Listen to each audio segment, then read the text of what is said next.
Naglabas na ng opisyal na pahayag ang BMW Owner Society of Safe Riders, ang grupong nanguna sa Boss Ironman Motorcycle Challenge 2024 kung saan dalawa ang nasawi. Ayon sa kanila, ikinalulungkot at mabigat para sa kanila ang nangyari. Patuloy raw silang nakikipag-ugnayan sa local authorities at safety experts para maunawaan ang nangyari at maiwasang maulit pa ito.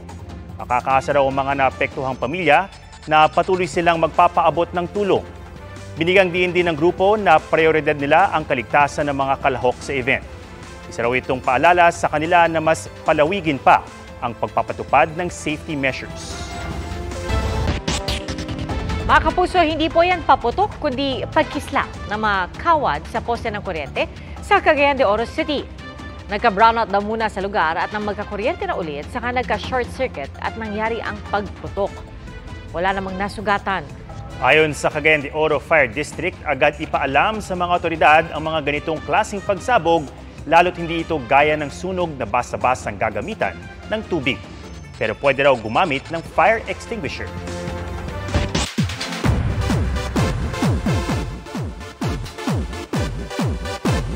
Nasa getting to know each other stage na ang ESPA member na si Karina at Korean actor Lee Jae-wook. Si Tom Rodriguez naman na nagbabalik showbiz, nagkwento sa kanyang buhay sa Amerika. Narito ang showbiz saksi ni Nelson Canlas. Fresh and ready to get back on the job ang vibes ni Tom Rodriguez sa kanyang pagbabalik bansa at showbiz. Mahigit 2 years na wala sa limelight si Tom matapos ang hiwalayan nila ni Carla Abellana. I'm good. To, happy to be back.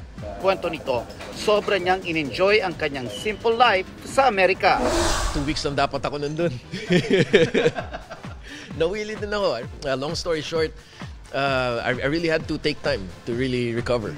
And now I do feel it. I do feel na buo na ako ulit. Nawili din ako na when I started taking on responsibilities for myself.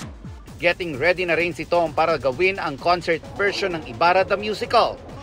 Pati ang pagbabalik niya sa social media. Tell me all about it. Tell me about the plans you're making. Oh. In her tourist era, si Andrea Torres sa kanyang bakasyon sa Bali, Indonesia. Dito sinubukan ng aktres ang famous Bali swing. At para match sa scenery, green backless dress ang OOTD ni Andrea. Next level na ang relationship ni na ESPA member Karina at Korean actor Lee Jae-wook. Kinumpirma mismo ng kani-kanilang agencies na nasa getting to know each other stage na ang dalawa. Umaasa rin sila sa respect ng fans para sa kanilang private lives. Inakusahan ng isang Australian photographer na sinuntok siya ng ama ni Taylor Swift sa Sydney, Australia.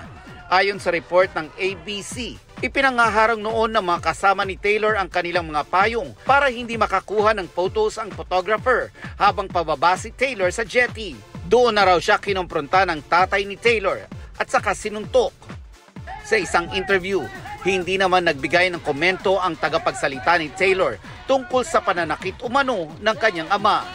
Pero sinabi ng tagapagsalita ng popstar na may mga agresibong tao na gustong makalapit kay Taylor at nagbanta pa na ihuhulog ang isang female staff member sa tubig. Iniimbestigahan na ng pulisya ang insidente. Para sa GMA Integrated News, ako si Nelson Canlas, ang inyong saksi.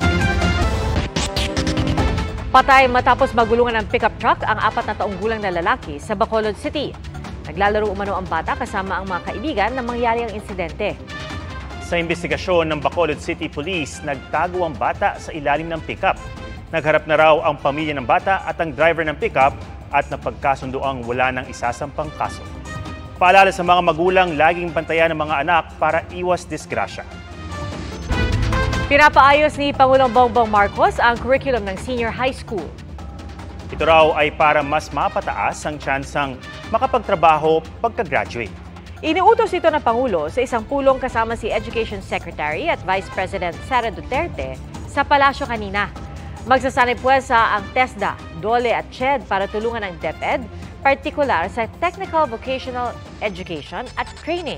Sa ulat ng Philippine Institute for Development Studies noong 2023, tumubas na isa lang sa bawat 5 gumagraduate ng senior high school ang nakakakuha ng trabaho.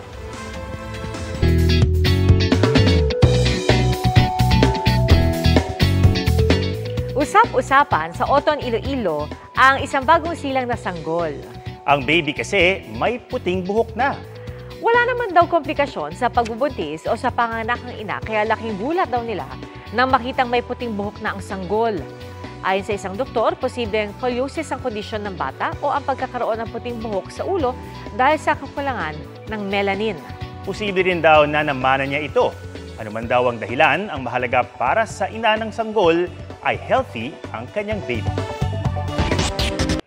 Mga kapuso, sama-sama tayong maging saksi. Mag-subscribe sa GMA Integrated News sa YouTube at para sa mga kapuso abroad, samahan niyo kami sa GMA Pinoy TV at sa www.gmanews.tv.